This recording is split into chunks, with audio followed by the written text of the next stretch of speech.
He's known as the tall man with the mustache. Doesn't say much, but is known for throwing a mean right hook.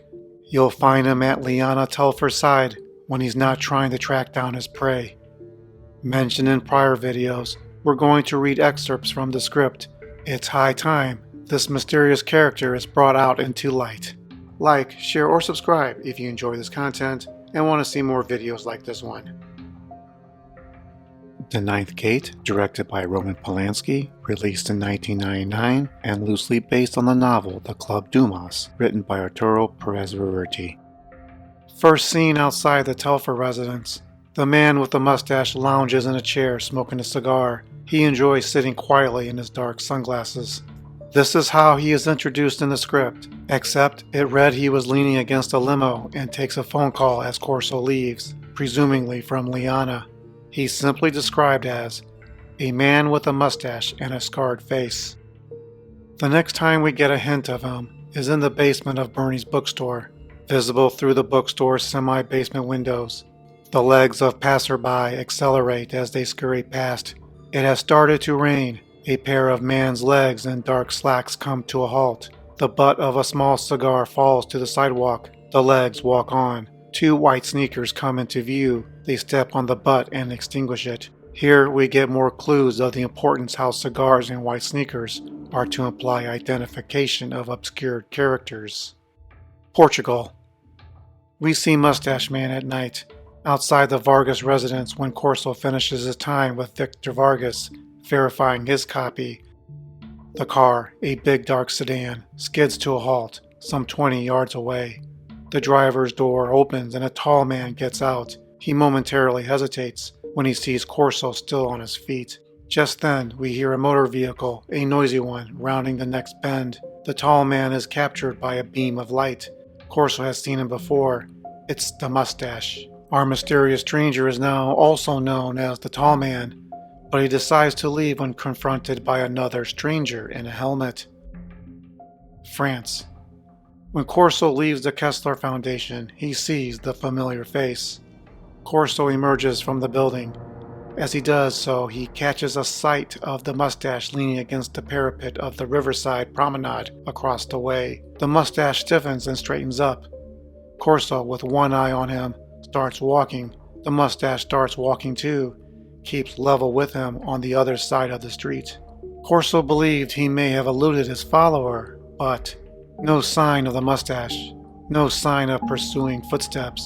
Relieved but still wary, he leans against the embankment wall to catch his breath and light a cigarette. Then, with a final backward look, he walks on to the next flight of steps. He's halfway up them when the mustache, a tall menacing figure, appears at the top. He turns to flee, but the mustache is too quick for him. He darts down the steps and punches his retreating figure behind the ear. Corso misses the last couple of steps and lands face down on the quayside. After a scuffle, the girl floats from above, like a guardian angel protecting Corso, and subdues the tall man before he runs away. Waiting at the top of the steps, engine idling and passenger door open, is the dark sedan, a Mercedes. Corso reaches street level in time to catch a glimpse of the glamorous blonde behind the wheel. It's Liana Telfer. The mustache jumps in and slams the door. The car burns rubber as it accelerates away. And in a prior video, I mentioned she was blonde in the script. Corso returns to his familiar hotel asking for a favor from a familiar face, Gruber, the hotel clerk. Corso asks Gruber to find the hotel Liana Telfer is at and describes her companion as a big man with a Clark Gable mustache. After Balkan's copy of the book is stolen from Corso, Gruber tells him the whereabouts of Liana Telfer. Both Corso and the girl race to the hotel. Corso and the girl have used the stairs for speed's sake. Panting, they halt at the foot of the last flight and scan the spacious but crowded lobby. It's a moment before they catch sight of their quarry. The mustache is standing at the cashier's desk with Liana beside him. As Corso and the girl try to arrange transportation, the doorman hands Liana into the passenger seat of the Mercedes sedan, while the mustache supervises the bellhop and he stows their baggage in the trunk. After traveling into a small village, Corso and the girl find Liana's modest chateau. They climb in, break, and enter to retrieve the book for Balkan. However, Corso learns that he's stooping to retrieve the book when the door opens and the mustache, robed and barefooted, stands framed in the doorway. Liana races to get a pistol and threatens Corso, "Don't move, either of you." To the mustache, "Get the book, Bruno."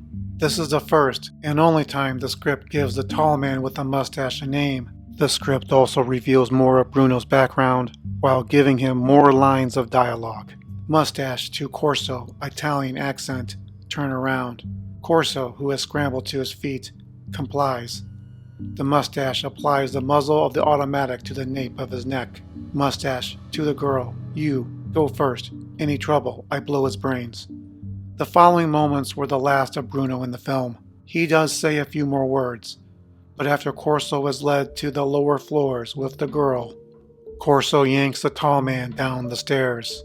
Corso reaches the foot of the steps and rolls the mustache over on his back. He's out cold, with blood oozing from a broken nose. The girl faintly admiring, "I didn't know you had it in you." The script doesn't mention Corso taking out his wrath on Bruno with his shoe. Only mentions Bruno is out cold, not necessarily dead. But what do you think? In a prior video about Liana Telfer, I mentioned how she's depicted as a witch, although the Baroness Kessler described her more as a creature. Liana Telfer is a more grounded representation of a modern-day witch. Outside of the script, it tells us she comes from a family that has practiced witchcraft for generations. She literally leads a coven of occultists. Liana is always dressed in black, speaks in tongues, and has a more evil side, closer to the Wicked Witch of the West type evil. One piece of folklore regarding witches of European origins include witches and sorcerers having supernatural assistants who would act as servants and provide protection. They are called familiar spirits, or simply familiars. In popular culture, they are often depicted as animals, more likely than not black cats, but they can also be very human, and in the Ninth Gate, Liana Telfer's familiar comes more in a metaphor as Bruno, her bodyguard. The film does not give him a name, and he barely speaks any dialogue. He is little more than a shadow, a projection of Liana's will in material form, doing her bidding. Her familiar shows power and effectiveness when the two are near, but apart, he has vulnerabilities. We see him away from Liana twice, and each time it resulted very badly for him. This is sort of played out with the scuffle between Bruno and Corso, and the abject butt-kicking the girl gave the Mustache Man. While there's no hint of Bruno being a supernatural entity in the script, it's fun to see if Roman Polanski had put a new twist into the sidekick trope. But let me know in the comments below, was the Mustache Man a killer sidekick worthy of a Bond film, or just a klutz who tripped over his own feet? This is Mr. G of Synergy saying, shatterproof glasses are a good investment. Check out other videos on the channel. Thanks for watching.